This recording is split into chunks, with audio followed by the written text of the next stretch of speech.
महंगी किताबें बेचना एक स्कूल को महंगा पड़ गया। 2130 रुपए के किताब के चक्कर में स्कूल की मान्यता चली गई। 500 रुपया कॉपियों के मांगने के चक्कर में स्कूल की मुसीबत बढ़ी। नमस्कार, मैं प्रशांत और आप देख रहे हैं द एज। देखिए, खबर मध्य प्रदेश से है, जहां पर कलेक्टर ने एक स्कूल की मान्यता रद्द कर दी है।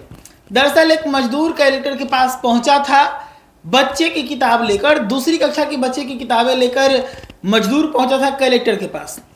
कलेक्टर के पास पहुंच के उसने किताबें कलेक्टर को दे दी और बताया कि ये किताबें मैंने 2130 रुपए की खरीदी है। उसके बाद उसने बताया कि सिर्फ इतना ही नहीं, एक कॉपी के लिए भी हमसे 500 रुपये का डिमांड किया गया। जब हम 500 का कॉपी नहीं खरीद पाए तो हमारे ऊपर प्रेशर बनाया जा रहा है।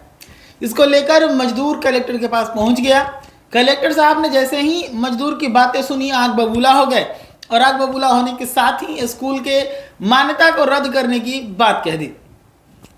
ये मामला मध्य प्रदेश का है, जहां पर एक मजदूर पहुंचा कलेक्टर के पास और कलेक्टर के पास जाने के बाद गुहार लगाया कि हमारे ऊपर दबाव बनाया जा रहा है महंगी किताबें और महंगी कॉपियां खरीदने के लिए। एक निश्चित दुकान से ही कॉपी खरीदने के लिए कहा जा रहा है, किताब किसी और दुकान में मिल नहीं रही, दुकानदार मनमाना पैसा वसूल रहा है। इसके बाद से कलेक्टर साहब नाराज हो गए। नाराज होने के साथ ही स्कूल की मान्यता रद्द कर दी। और ये पहली घटना नहीं है, ऐसे आरोप जो है वो कई स्कूलों पर लगते रहते हैं। इसको लेकर सीबीएसई के तरफ से कई सारे गाइडलाइंस भी जारी किए गए हैं कि अधिकतम कितना फीस रखना है, अधिकतम कितने की किताबें आप स्कूल में रख सकते हैं, एनसीईआरटी की किताबें कितनी रख सकते हैं। ये सारे गाइडलाइंस एनसीईआरटी के तरफ से, सीबीएसई के तरफ से जारी कर दिए जा चुके हैं।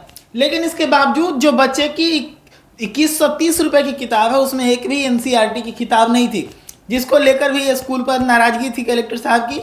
और इसी के कारण जो है उस स्कूल की मान्यता रद्द कर दी गई है। तो ये मध्य प्रदेश की खबर है। लेकिन प्राइवेट स्कूल की मनमाने रवैये की अगर बात करें तो पूरे देश भर में प्राइवेट स्कूलों का जो मनमाना है वो चलता रहता है। दिल्ली की बात करें, पटना की बात करें, कोटा की बात करें, जहाँ की भी बात करें, वहाँ पर शिक्षा शैक्षणिक संस्थानों की जो मनमानी हरकतें हैं वो गार्जियंस को परेशान करते रहते हैं। अक्सर उन्हें प्राइवेट स्कूल के जो किताबें होते हैं वो अक्सर एक निश्चित दुकान से खरीदने के लिए कहा जाता है। उस दुकान में ना तो डिस्काउंट मिलता है और ना ही किताब किसी और दुकान से खरीदी जा सकती हैं। और उसके बावजूद चूंकि पढ़ाई ना छूटे तो गार्जियन के ऊपर दबाव होता है कि कम से कम समय में किताब और कॉपी बच्चों को उपलब्ध करा दिया जाए। लेकिन इसके बावजूद स्कूल का मनमानापन जो है वो खत्म नहीं हो रहा है। इसी के कारण ये एक मिसाल दिया गया है कलेक्टर साहब के द्वारा कि अब कोई स्कूल अगर इस तरह का मनमाना करने का प्रयास करेगा तो उसके ऊपर इस तरह की कार्रवाई की जा सकती है। तो ऐसे ही तमाम खबरों के लिए जुड़े रहेगा द एज न्यूज़ के साथ। धन्यवाद।